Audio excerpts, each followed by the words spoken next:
अस्सलाम वालेकुम दोस्तों। अगर आपको अपनी दुनिया और आखिरत बचानी है तो ही ये वीडियो देखना, वरना स्क्रॉल कर दीजिए। आज मैं आप सबसे एक अहम टॉपिक पे बात करना चाहती हूँ, इस उम्मीद से कि इंशाअल्लाह मेरे मुसलमान भाई बहन अपने नबी सल्लल्लाहु अलैहि वसल्लम के पैगाम को समझेंगे। आज हम बात करेंगे शिर्क और बिदत पे। बेशक आप लोगों को ये टॉपिक बहुत मामूली लगेगा, लेकिन ये बिल्कुल भी मामूली बात नहीं है। मुझे पता है आप में से कई लोग ये अल्फाज बहुत बार सुन चुके हैं और बहुत से लोगों को इसका मतलब भी पता है। कुछ मुसलमान ऐसे हैं कि इससे बचते हैं, लेकिन कुछ मुसलमान इसे अपनी इबादत की शक्ल देते हैं और कहते हैं कि हम दीन की ही बात कर रहे हैं। पहले बात करते हैं शिर्क की। शिर्क का मतलब है अल्लाह की ज़ात में किसी और को शरीक करना। अब लोग कहेंगे कि हम तो सिर्फ अल्लाह ही की इबादत करते हैं, नमाज पढ़ते हैं, रोज़ा रखते हैं, ज़कात देते हैं, सब करते हैं। सही बात है, लेकिन इसके साथ साथ कुछ लोग कब्रों पर, मज़ारों पर जाकर दुआएं मांगते हैं, हाथ फैलाते हैं और सजदा भी करते हैं। कुरान में अल्लाह ताला ने साफ साफ कहा है कि मुझसे मांगो, मैं ज़रूर दूंगा। इसका मतलब कि दुआ सिर्फ अल्लाह से ही मांगनी है। जिन कब्रों पे आप दुआ मांगते हो ना, वो खुद वली हैं और उन्हें ये मकाम सिर्फ और सिर्फ अल्लाह की इबादत करने पे मिला है। उन्होंने कभी किसी से ये नहीं कहा कि मुझसे मांगो। वो भी अल्लाह से ही मदद मांगते थे, कभी कोई वसीले नहीं ढूंढते थे। अल्लाह ताला और हमारे नबी सल्लल्लाहु अलैहि वसल्लम ने भी ये कहीं नहीं कहा कि किसी के ज़रिए के साथ ही मुझसे मांगो तब दूंगा।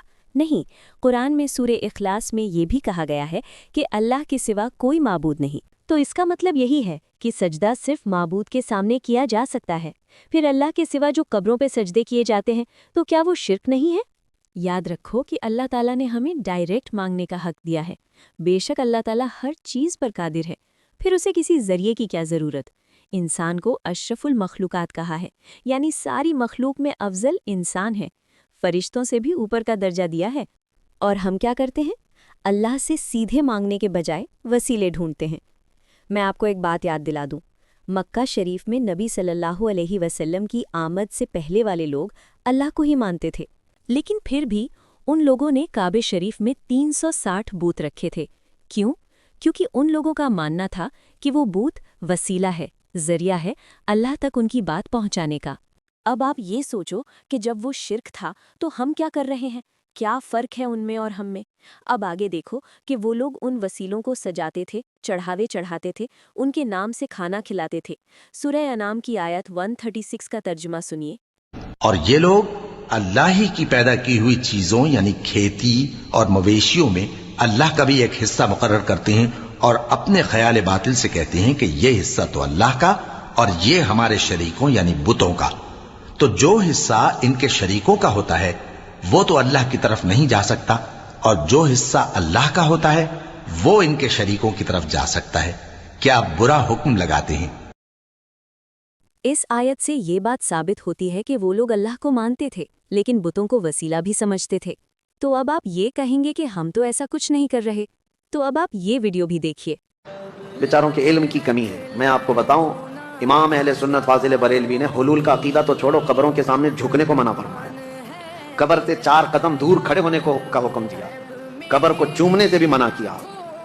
सजदा तो दूर की बात है, चूमने से भी मना किया। दूर खड़े रहे। तो बताओ क्या फर्क लग रहा है? वो भी वसीला बनाते थे, आप भी वसीला बना रहे हैं।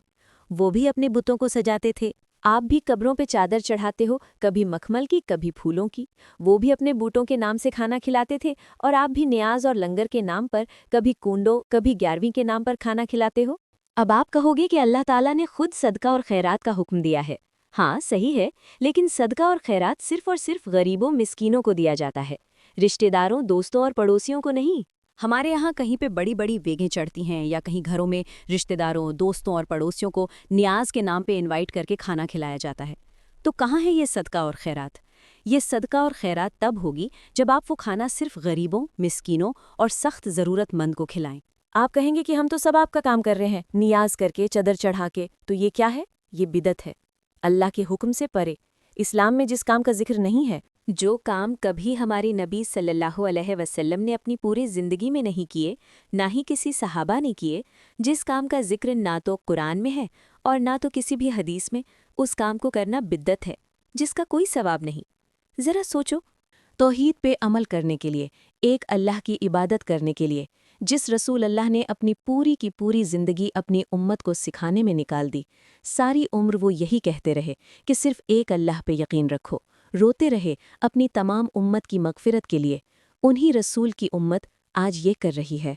हमें अपने दीन को समझना होगा, अपने ईमान को संभालना होगा, वरना एक बार रूह कब्ज़ हो गई तो वापस दुनिया में नहीं आएगी। मरने के बाद हर एक रूह, चाहे अच्छी हो या बुरी, बरज़ख में डाली जाती है, जहाँ दोनों का अलग अलग मकाम है। मरने वाले को मरने के बाद अगर पता चलता है कि उसने दुनिया में जो किया वो गलत था, तो वो दुआ करता है कि एक बार फिर से उसे दुनिया में भेज दिया जाए ताकि वापस जाकर अपनी गलती सुधार सके। लेकिन एक बार रूह जब जिस्म को छोड़ देती है ना, फिर वो दुनिया में कभी नहीं लौटती। फिर इंसान जो भी कह ले कि 40 दिन रोज़ रूह घर में आएगी या बरसी को आएगी या किसी रात में आएगी, मैं आपसे दरख्वास्त करती हूँ कि प्लीज़ अपने ईमान को समझे पहचाने। नियाज नजराने के नाम पर खाते पीते लोगों को ही खिलाना सवाब ना समझे। गरीबों को ज़कात और खैरात दे और सिर्फ अल्लाह पे यकीन रखे। जो भी मांगना हो अल्लाह से ही मांगे, चाहे वो कितनी भी छोटी चीज़ हो या बड़ी। अल्लाह ताला को कोई फ़र्क नहीं पड़ता, क्योंकि वो हर छोटी बड़ी चीज़ पर कादिर है। फ़र्क नहीं पड़ता, क्योंकि अल्लाह ही सबको देने वाला है, वही देता है और वही देगा। जब हम ये कहते हैं कि अल्लाह की मर्ज़ी के बगैर एक पत्ता भी नहीं हिल सकता, तो हमें इस यकीन पर कायम रहना होगा। अपनी आखिरत को बचाएं, मौत के बाद की तैयारी करें। अल्लाह हम सबको नेक हिदायत अता फरमाए और सही दीन की समझ अता करे। आमीन। और मेरी किसी भी बात से आपके दिल को ठेस पहुंची हो तो मुझे माफ़ करें। अगर आपको ये वीडियो अच्छी लगी हो तो प्लीज़ लाइक और सब्सक्राइब करें और सदका जारिया के तौर पर आगे शेयर करें।